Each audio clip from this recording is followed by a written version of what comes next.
Hello everyone, welcome back to my channel. ரொம்ப sorry, ரொம்ப expected video நான் கொஞ்சம் லேட்டாக போடுறேன். ஸோ இன்றைக்கி நம்ம வந்து கொலு பொம்மை வந்து எப்படி பண்ணலாங்கிறது பார்த்துடலாம். நான் இதை 2 பார்ட்டாக போட்டிருக்கேன். இதுக்கு முதல்ல தேவையான பொருட்கள் பார்த்திங்கன்னா, நான் இதை வந்து white head or black head remover வந்து எடுத்திருக்கேன். இது வந்து நான் ஏற்கனவே சொன்ன டூல்ஸு இதையும் நான் எடுத்துக்கிறேன். நான் ஏன் 2 பார்ட்டாக போடுறேன்னா, இது எப்படியும் நீங்கள் செய்கிறதுக்கு வந்து உங்களுக்கு 1/2 ஹவர்லேருந்து 45 மினிட்ஸ் தேவைப்படும். ஸோ அதனால் நான் இதை வந்து அதை மொத்தமாக ஒரே வீடியோவில் போடக்கூடாதுங்கிறதுக்காக நான் பாதி பாதியாக போட்டிருக்கேன். இந்த மாதிரி ஒரு தெர்மோகோல் பிளேட் எடுக்கிறேன். எதுக்குன்னா உங்களுக்கு அந்த க்ளே வச்சு செய்கிறதுக்காக. ஸோ உங்களுக்கு வந்து அந்த இடமே வந்து க்ளீனாக இருக்கும், அந்த க்ளே ஸ்டெயின்ஸ் இல்லாமல் இருக்கும். நம்ம இதை முதல்ல கட் பண்ணிக்கலாம். நான் கட் பண்ணிவிட்டு எவ்வளோ தேவையோ அந்த அளவுக்கு க்ளே மட்டும் நான் கையில் எடுத்துக்கிறேன்.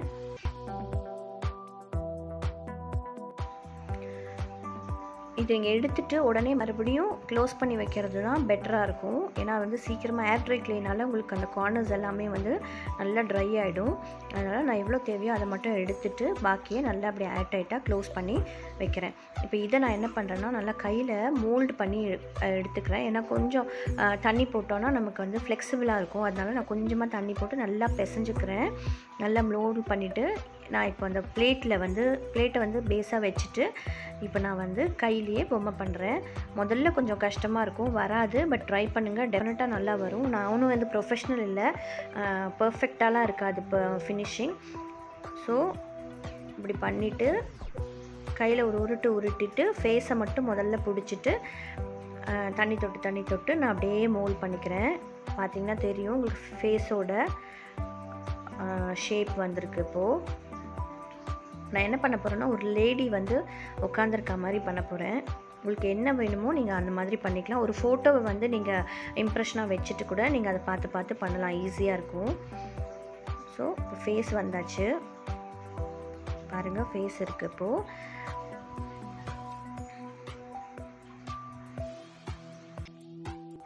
நல்லா தண்ணி தொட்டு நான் வந்து மோல்ட் பண்ணிக்கிறேன். இதையே நான் ஓட்டி தான் பண்ணியிருக்கேன். நீங்கள் முடிஞ்ச அளவுக்கு இந்த பாட்டமில் இருக்க க்ளே வந்து எக்ஸ்டெண்ட் பண்ணிக்கோங்க. நான் என்ன பண்ண போகிறேன்னா, இப்போ மூஞ்சியை மட்டும் ஷேப் பண்ணிவிட்டு உடம்பை வந்து என்ன பண்ணுறேன், நான் லைட்டாக அப்படி கையில் வச்சு உருட்டினீங்கன்னா உங்களுக்கு லென்த் கிடச்சிரும். பொம்மைக்கான இந்த லென்த் கிடைக்கும். நான் ஏன் தண்ணி தொட்டுகிட்டே இருக்கேன்னா, உங்களுக்கு விரிசல் விடாமல் இருக்கும். ஏர் ட்ரை க்ளேனால சீக்கிரமாக உங்களுக்கு கிராக் வந்துடும். அதனால் நான் வந்து தண்ணி தொட்டுக்கிறேன். இந்த மாதிரி கையில் வந்து பண்ணிங்கன்னா பார்த்தீங்கன்னா லென்த் வந்திருக்கு. ஸோ நிற்கிற பொம்மையாகட்டும் இல்லை உட்காந்துருக்க பொம்மையாகட்டும், நீங்கள் இந்த மாதிரி பண்ணிங்கன்னா உங்களுக்கு ஷேப் வந்துடும். இப்போ நான் உட்காந்துருக்கிற பொம்மை பண்ண போகிறேன். ஸோ அதனால் நான் இது மாதிரி கையில் வச்சு ரோல் பண்ணிவிட்டு இந்த இடத்த வந்து நான் மடக்க போகிறேன். இப்போது உட்காந்துருக்க மாதிரி இப்போ நான் மடக்க போகிறேன். பாருங்கள், மடக்கிறதுக்கு அப்புறமா நம்ம வந்து கொஞ்சம் ஃபீச்சர்ஸ் கொடுத்துக்கலாம். மடக்கிட்டு ஹிப்புக்கு மட்டும் நான் வந்து ஒரு ப்ரெஸ் கொடுக்குறேன். ஏன்னா வந்து லேடி பொம்மைங்கிறதுனால ஹிப்பு வந்து நமக்கு ரொம்ப முக்கியம். ஸோ ஹிப்புக்கு வந்து நான் இந்த மாதிரி ஹிப்பில் வந்து ஒரு ஷேப் கொடுக்குறேன். உங்களுக்கு முதல்ல கொஞ்சம் ட்ரையாக இருக்கும் போது ஸ்டிஃப் ஆகிடும். பட் தண்ணி கொஞ்சமாக வந்து தண்ணி தொட்டு பண்ணும்போது கொஞ்சம் அந்த பின்னாடி பக்கம்லாம் கொஞ்சம் வளையும். பட் அப்பப்போ நீங்கள் வந்து நல்லா அதை ஸ்டிஃப் பண்ணிவிட்டு மோல்ட் பண்ணிக்கலாம். ஸோ இப்போ உட்காந்துருக்கிற மாதிரி ஷேப் வந்திருக்கு. இதுக்கு வந்து என்னென்னா, நான் ஒரு திணையில் உட்காந்துருக்க மாதிரி பண்ண போகிறேன். ஸோ அதுக்கு வந்து ஒரு மனையை வச்சு அந்த மனை மேலே அந்த பொம்மையை வச்சுட்டு தான் வந்து ஸ்டூல் மாதிரி வச்சுட்டு அதுக்கு மேலே இந்த பொம்மையை வச்சு தான் நான் உட்காந்துருக்க மாதிரி பண்ண போகிறேன். ஏன்னா இப்படி பண்ணிங்கன்னா உங்களுக்கு உட்காந்துருக்கிற ஷேப் கிடைக்காது. காலை தொங்க விடுற மாதிரி பண்ண போகிறேன். இப்போது 2 காலுக்கு உண்டான அந்த பார்ட்டிஷன் போட்டுக்கிறேன். இதுக்கு தான் இந்த டூல் யூஸ் ஆகும். அண்ட் ஃபினிஷிங்கில் நீங்கள் வந்து உங்களுக்கு அந்த கை இடுக்கில் கால் இடுக்கிலலாம் வந்து உங்களுக்கு வந்து இந்த டூலை வச்சு தான் நீங்கள் ஷேப் பண்ணணும். ஏன்னா காய என்ன ஆகும்னா, நீங்கள் தனித்தனியாக கையெல்லாம் ஒட்டும் போது காய உங்களுக்கு வந்து கை வந்து பிஞ்சு வந்துடும், கால் பிஞ்சு வந்துடும். அதனால் இந்த டூலை வச்சு தான் நம்ம ஷேப் பண்ணிவிட்டு தண்ணியை வச்சு நம்ம சிமெண்ட் பூசுவோம்ல, அந்த மாதிரி பூசினா தான் அது ஸ்டிஃபாக நிற்கும். ஸோ இப்போ காலுக்கு உண்டான பார்ட் நான் எடுத்துட்டேன். தேவையான அளவு கால் ரொம்ப குண்டாகவும் இருக்கக்கூடாது, ரொம்ப லீனாகவும் இருக்கக்கூடாது. அந்த உடம்புக்கு தேவையான கால் நம்ம வைக்கணும். அந்த முட்டிக்கிட்ட லைட்டாக குண்டாக வரணும். இப்போ இதை ஜாயின் பண்ணுறேன். மோஸ்ட்லி நான் வந்து ஜாயின் பண்ணுற மாதிரியே பொம்மை பண்ண மாட்டேன். இது உட்காந்துருக்க பொம்மைனால நான் அப்படி பண்ணுறேன். ஜாயின் பண்ணுற மாதிரி பண்ணிங்கன்னா கேர்ஃபுல்லாக பண்ணணும். இந்த ஃபினிஷிங் வந்து பக்காவாக இருக்கணும். அந்த அந்த எட்ஜஸ் எல்லாம் வந்து நீங்கள் நல்லா மோல்ட் பண்ணால் தான் அது ஒட்டும். நான் வந்து இப்போ என்ன பண்ண போகிறேன், இந்த ஸ்டூலில் உட்கார வச்சு பண்ண போகிறேன். அப்போ தான் உங்களுக்கு காலை வந்து கீழே நீட்டிகிட்டு இருக்க மாதிரி வரும். நல்லா தண்ணி தொட்டுட்டு அதுக்கப்புறம் நான் வந்து இதை ஜாயின் பண்ணுறேன். நான் ரெஃபரன்ஸ்க்கு எப்போவுமே ஒரு பொம்மை வச்சு தான் நான் பண்ணுவேன்.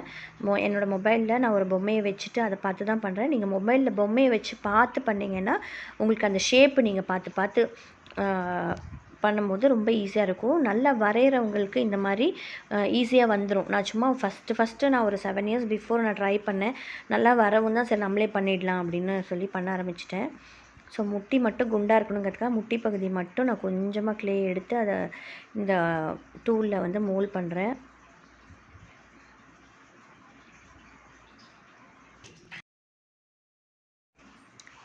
இப்போது முட்டியெல்லாம் மோல்ட் பண்ணியாச்சு, காலில் அந்த ஷேப் வந்தாச்சு. இப்போ கொஞ்சமாக ஒரு க்ளே எடுத்து பாதம் வைக்கிறேன். பாருங்கள், கொஞ்சமாக க்ளே வச்சு அதோட ஜாயின் பண்ணுறேன். ஜாயின் பண்ணிவிட்டு காலை நீட்டியிருக்க மாதிரி வச்சுட்டு இப்போது நான் அதில் வந்து அந்த ஃபிங்கர்ஸோட இம்ப்ரெஷன் கொடுக்க போகிறேன். உங்களுக்கு ஒரிஜினலாகவே தெரியும் பாருங்கள், ஒரிஜினலாக இருக்க மாதிரி இருக்கும் அந்த ஃபிங்கர்ஸோட இம்ப்ரெஷன். அப்பப்போ தண்ணி தொட்டு இந்த இடத்தெல்லாம் நீங்கள் மோல்ட் பண்ணிங்கன்னா உங்களுக்கு விரிசல் விடாமல் இருக்கும். இது வந்து ரொம்ப மஸ்ட்டு. இது பண்ணுறதுக்கு மறக்காதீங்க. முதல்ல சிம்பிளான பொம்மையாக ட்ரை பண்ணி பாருங்கள். அதுக்கப்புறமா வந்து கொஞ்சம் நல்ல ஃபீச்சர்ஸ் கொடுக்குற பொம்மை பார்க்கலாம் நம்ம. ஸோ இந்த காலை என்ன பண்ண போகிறேன், ஒரு கால் நீட்டியிருக்க மாதிரியும் ஒரு கால் மடக்கியிருக்க மாதிரியும் நான் பண்ண போகிறேன். அதுக்கு வந்து உங்களுக்கு பாதம் வந்து வெளியில் தெரியணும்னு அவசியம் இல்லை. அதனால் நான் இதோட ஜாயின் பண்ணிவிட்டு இந்த காலை தூக்கி இந்த காலை வந்து அடியில் வச்சு ஃபிக்ஸ் பண்ண போகிறேன். ஒரு கால் மேலே ஒரு கால் வச்சுருக்க மாதிரி இப்படி நான் ஃபிக்ஸ் பண்ண போகிறேன். இப்போது அந்த பாதம் வர வேண்டிய இடத்துல வந்து நான் அப்படியே மடக்கி விட்டுக்கிறேன். இது பாருங்கள், பொம்மை வந்து ஈரம் இருக்கிறதுனால பின்னாடி சாஞ்சிட்டே இருக்கு. அப்பப்போ அதை நிமித்தி விட்டுக்கணும் நம்ம. ஸோ அந்த பாதத்தை மடக்கி விட்டுட்டு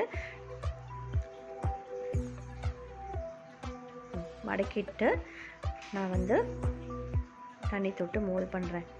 ரொம்ப பர்ஃபெக்டாக வராது. நான் வந்து ப்ரொஃபஷ்னல் கிடையாது. எல்லோரும் கேட்டதுனால இந்த வீடியோ நான் போடுறேன். ஸோ வேறு எந்த பொம்மை வேணும்னு கேளுங்க, நான் அதை போட ட்ரை பண்ணுறேன். நிறைய பேர் ஆஞ்சநேயர் கேட்டிருந்தீங்க நான் எப்படி பண்ணேன்னு. பட் ஆஞ்சநேயர் பண்ண வீடியோ என்கிட்ட இல்லை.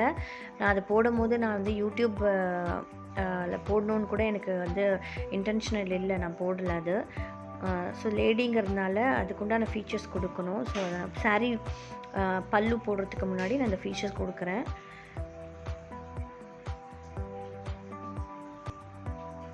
இப்போது அதுக்கு மேலே சாரீ கவர் பண்ணுற மாதிரி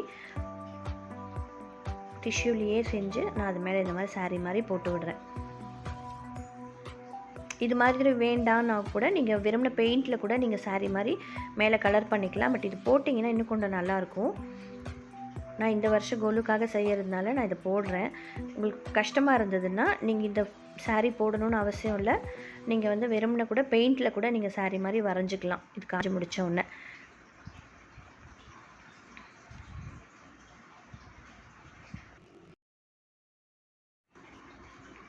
இப்போ டீட்டெயில்ஸ் கொடுக்குறேன். அந்த சாரியோட அந்த சுருக்கங்கள்லாம் இருக்குல்ல, அதை வச்சு அதெல்லாம் கொடுக்குறேன்.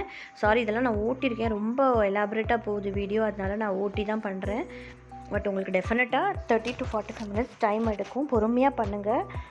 பொறுமையாக பண்ணும்போது உங்களுக்கு நல்லாவே ரிசல்ட் வரும். ஸோ நான் கை அட்டாச் பண்ணுறேன். இந்த வீடியோ வந்து கற்றுக்கணுங்கிறதுக்காக தான் நான் வந்து தனித்தனியாக அட்டாச் பண்ணுறேன். இல்லைன்னா நான் அட்டாச் பண்ணுற மாதிரி நான் பொம்மை பண்ண மாட்டேன். ஏன்னா அது கொஞ்சம் வந்து என்னென்னா எக்ஸ்ட்ரா கேர் எடுத்து பண்ணணும். ஸோ அதனால் நான் அது பண்ணுறேன். இது மாதிரி பண்ணுறவங்களுக்கு தான் ஈஸி. கை தனியாக கால் தனியாக பண்ணுறவங்களுக்கு தான் ஈஸி. அதனால் நான் இந்த மாதிரி போடுறேன் வீடியோ. இப்போ நான் கையை அட்டாச் பண்ணியாச்சு. ஹைப்பர் லேப்ஸில் தான் போட்டிருக்கேன் நான் வீடியோவை. உங்களுக்கு எதாவது டீட்டெயில் வேணும்னா எனக்கு கமெண்ட் பாக்ஸில் கமெண்ட் பண்ணுங்கள். பார்ட் 2 வீடியோவும் பாருங்கள், இதோட ஃபினிஷிங். அண்ட் பார்ட் 3 வந்து இது காஞ்சதுக்கப்புறமா நான் கலர் பண்ணும்போது ஒரு வீடியோ போடுறேன், எப்படி கலர் பண்ணணும் அப்படின்னு சொல்லிட்டு. இந்த ஆக்சுவலாக நான் ஒரு பார்ட்டி மாதிரி பண்ணுறேன், கிராமத்தில் ஒரு பார்ட்டி மாதிரி பண்ணுறேன். ஸோ அதனால் அதுக்கு டீட்டெயில் கொடுத்துட்ருக்கேன் நான் இப்போது.